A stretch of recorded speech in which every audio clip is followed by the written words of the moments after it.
It is so often that I see many foreign investors become victims of buying properties which are overpriced. Hey guys, how many of you want to know the 3 biggest mistakes investors make when they invest overseas? My name is Michael, I'm an investor. I've been investing in Southeast Asia for the past 10 years of my life.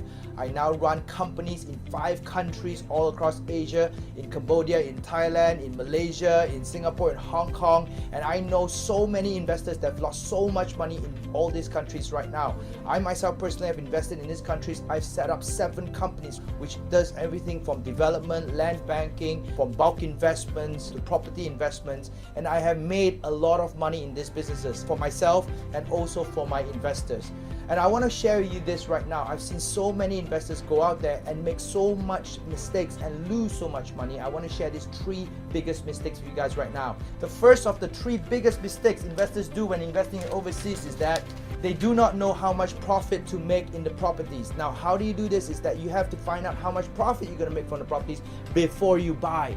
And so many investors make this mistake by not calculating, not knowing your rental returns, not knowing your capital appreciations before you buy in the properties. Most of you go out there and look into a brochure or find an agent that tells you and recommends you a place without knowing how to do the research. And this is one of the biggest mistakes people do. The second biggest mistake people do investing in overseas is this. They do not know which country to invest in and when.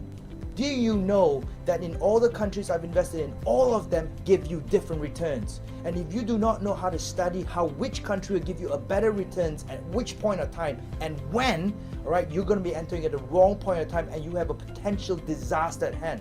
Some countries are on the way down. Some countries are on the way up.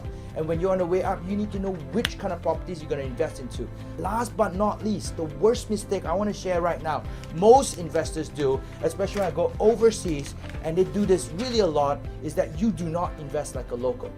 It is so often that I see many foreign investors become victims of buying properties which are overpriced. Especially for me, when I come from Malaysia, I see so many of the investors come in and buy properties I wouldn't even buy.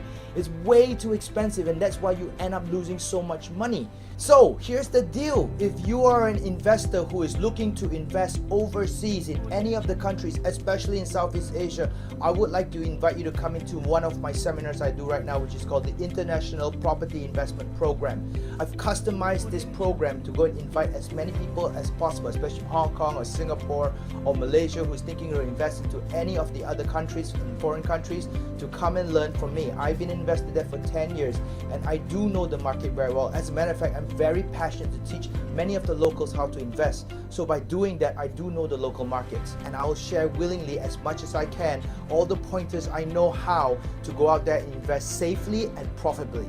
So if you're really interested to come in to learn from me, click below right now, and I hope to see you in my class. All right, so I'll see you soon.